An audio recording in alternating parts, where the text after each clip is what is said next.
15 people that started this our church with our daddy.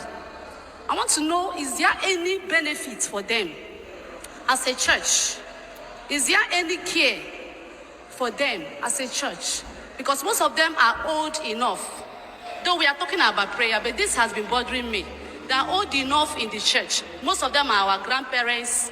I want to know, is there any way that the church has fixed for them to take care of them? Your question is not clear to me. Move the mic away from your mouth. The question is not clear to him because it is a question of accountability. And many of you might say that the question of the woman is invalid, but that's not true. Her question is 100% valid. I will prove it. The reason it is valid, church is registered as a non-profit organization, and non-profit organization is not registered by solely one person. It is always registered with members, and they will have a resolution of understanding. So in that regard, it means that after the registration of church, one person now made it a private property or intellectual property. Now, at the end of the day, they are now neglecting and undermining those members. And I will allow you to listen to what the pastor said to her. Now, it is important for you people to begin to ask this question. Nigerian churches or Nigerian church leaders are the richest among their kind in the whole world. Church itself is poorest in the whole world. Nigerian churches. Why? Because they made it a private property. They registered the church property in their personal account, in their personal name. The money, the funds of the church goes into their personal account. That's why the church is poor. And that is not how church is supposed to run, because it's a non-profit organization and it's not owned by an individual. So this is exactly the question that people who have opened their eyes are supposed to be asking. And now, many of you might see this question to be invalid, but this question is very, very valid. Now, the pastor will now respond to say that God is taking care of them because they are still alive, while the pastor himself is being taken care of by the members. That means you give the pastor cash, then God will give you in spirit, which is nonsense. God does not help anybody in spirit.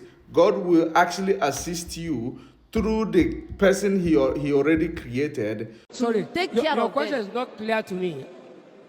Move the mic away from your mouth. I don't hear what you are saying very well. So what I said is there any way to take care of our mommies and daddies, that the 15 people that started this our great church? Is there any care for them? Because I don't know. I want to know, sir.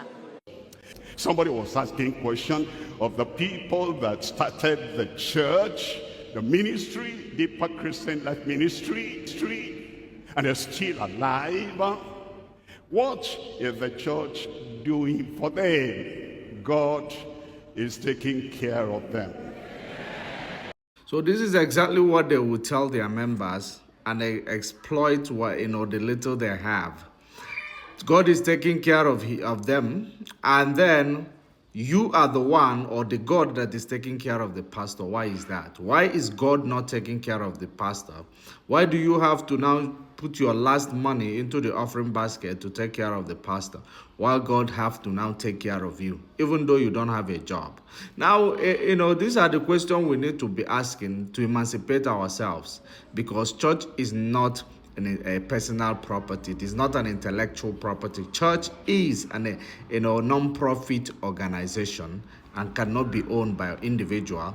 So it's up to you to wake up or continue to donate, to do crowdfunding for one person and their family, and they will be rich. You continue to be poor. Every day you are praying. No one is answering you because you are praying in a platform that is built based on lies and deceit.